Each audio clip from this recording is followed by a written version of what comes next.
Hi అండి. అందరూ ఎలా ఉన్నారు? నేనైతే చాలా బాగున్నాను. మీరు కూడా బాగున్నారు అనుకుంటున్నాను.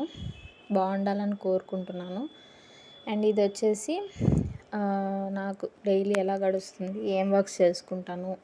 ఒక్కొరోజు ఒక్కొక్క వర్క్ మారుతూ ఉంటుంది. రొటీన్ వర్క్స్ కొన్ని ఉంటాయి కదా. ఇంకా ఇది వచ్చేసి థర్స్డే అనుకుంటా, ఎగ్జాక్ట్గా గుర్తులేదు. మార్నింగ్ 7 to 8కే చూడండి అసలు ఎంత ఎండ వచ్చేసిందో. ఇంక ఎండుమిరకాయలు ఆరేసేసి గాలికి అటు ఇటు ఎగురుతుండే దాని మీద కవర్ వేసాను. వేసిన తర్వాత ఇంక నైట్ వాషింగ్ మిషన్కి వేసాను. ఇంకా అవి తీసి ఆరేయాలని తీసాను. ఇంక ఇది వచ్చేసి నైట్ అన్నం కొంచెం మిగిలి ఉంటే ఇంక దాంతో చింతపండు, పసుపు, ఉప్పు వేసి కలిపి పెట్టాను అనమాట. ఈ రెసిపీ చాలా బాగుంటుంది, మీతో షేర్ చేసుకుంటాను. ఇంకా బట్టలు ఆరేసి ఇంకా బెడ్షీట్స్ ఇంక ఎండ ఎక్కువగా ఉంది కదా అని బయట ఆరేసాను అనమాట బెడ్షీట్ అంతా. ఇంకా ఇంట్లో తోమిన సామాన్లు ఉంటే అవన్నీ వాటి ప్లేస్లో ఇంకా అవి సర్దేసి ఇంకా అవన్నీ రొటీన్ వర్క్సే, నేను అలా చేసుకుంటానని షేర్ చేసుకుంటున్నాను. ఇంక ఇది వచ్చేసి ఆ చింతపండు కలిపి పెట్టాను కదా, అన్నానికి తిరగబాతు వేస్తున్నాను. చాలా బాగుంటుందండి ఈ రెసిపీ మాత్రం, నా ఫేవరెట్ రెసిపీ అనమాట. చాలా బాగుంటుంది, మీతో కూడా షేర్ చేసుకుంటానులేండి షార్ట్స్లో కానీ లాంగ్ వీడియోస్లో కానీ. ఇంక మధ్యాహ్నం ఏం చేశానో అది వీడియో తీయడం మర్చిపోయాను.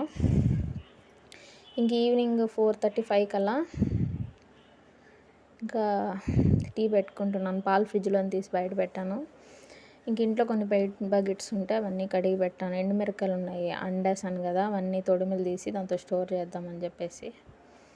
మా ఇంటి చుట్టూ ఇలా ఉంటుందన్నమాట, అది చూపిస్తున్నాను మీకు. కొంచెం కొండ దగ్గర అనమాట మా ఇల్లు. బాగుంటుంది, వర్షాకాలంలో ఇంకా బాగుంటుంది క్లైమేట్ అంతా. ఫుల్ మబ్బు అలా మంచుగా ఫుల్ అలా బాగుంటుంది. ఇంకా ఇక్కడ బెండకాయలు అన్నీ నైట్ డిన్నర్కి కట్ చేసి పెట్టుకుంటున్నాను. ఇంకా టీ పెట్టుకొని ఇంకా అలా క్లైమేట్ చూస్తూ తాగుదామని బయటకు వచ్చాను. మాదైతే పైన పెంట్ హౌస్. సో ఇంకా బయట అలా కూర్చొని టీ తాగి తర్వాత ఇంకా డిన్నర్ స్టార్ట్ చేశాను. బెండకాయ ఫ్రైకి తిరగబాతు పెడుతున్నాను, టమాటా పుల్లగూరకి అన్నీ రెడీ చేశాను. ఇంకేమేమి వెరైటీస్ అని చూపిస్తున్నాను మీకు. వైట్ రైస్, టమాటా పుల్లగూర, బెండకాయ ఫ్రై. ఇంక ఇంట్లో పొటాటో చిప్స్ ఉంటే ఇంకా అవి కూడా పెట్టుకొని డిన్నర్ కంప్లీట్ చేశాను అనమాట. ఇది వచ్చి ఇంకా నెక్స్ట్ డే ఇంకా టీవీ చూసుకుంటూ వర్క్ చేసుకుంటున్నాను. మార్నింగ్ 7కి నా వర్క్ స్టార్ట్ అవుతుంది. మీరు మామూలుగా యూట్యూబ్స్లో ఏం చూస్తారో కమెంట్ బాక్స్లో కమెంట్ చేయండి, ఎవరి వీడియోస్ ఎక్కువ చూస్తారో. ఇంకా ఆఫ్టర్నూన్ అలా స్క్విడ్ గేమ్ పెట్టుకొని చూస్తున్నాము. ఇంకా నైట్ అలా ఎండుమిరకాయలన్నీ తొడిమిలు చేశాను.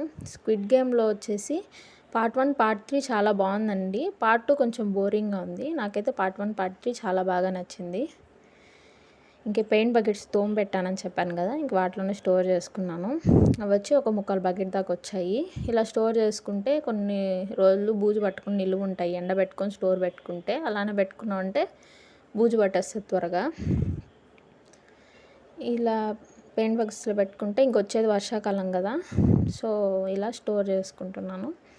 ఇంకా ఇది వచ్చేసి ఇంకా పుల్లగూర కొంచెం మిగిలింటే దానికి దోశ పెట్టుకొని మరుసటి రోజు డిన్నర్ కంప్లీట్ చేసామన్నమాట. పుదీనా పచ్చడి కూడా కొంచెం ఉండింది. ఇంకా లెఫ్ట్ ఓవర్స్ పెట్టుకొని ఇలా కంప్లీట్ చేసాం డిన్నరు. ఈ కాంబినేషన్ కూడా బాగుంటుంది. ఇంక ఇది వచ్చేసి సండే రోజు ఏం స్పెషల్ చేశానని చూపిస్తున్నాను. ఎలా చేశాను రెసిపీస్ అని ఏం చూపించట్లేదు. చికెన్ బిర్యానీ ముక్కలు ఏం వేయలేదండి, మొత్తం లెగ్ పీస్తోనే. ఇంకా ఇది వచ్చేసి చికెన్ ఫ్రై, కొంచెం లైట్ గ్రేవీ ఉండేటట్టు, మరీ రోస్ట్ కాదు. ఇంకా రైతా, ఆనియన్స్, లెమన్ అనమాట. చాలా బాగా గడిచింది సండే లంచ్ అంతా. అదనమాట, అలా వెరైటీస్తో ఈ సండే గడిచింది. మీ ఇంట్లో ఏం చేసుకున్నారో కమెంట్ బాక్స్లో కమెంట్ చేయండి. సబ్స్క్రైబ్ చేసుకొని సపోర్ట్ చేయండి.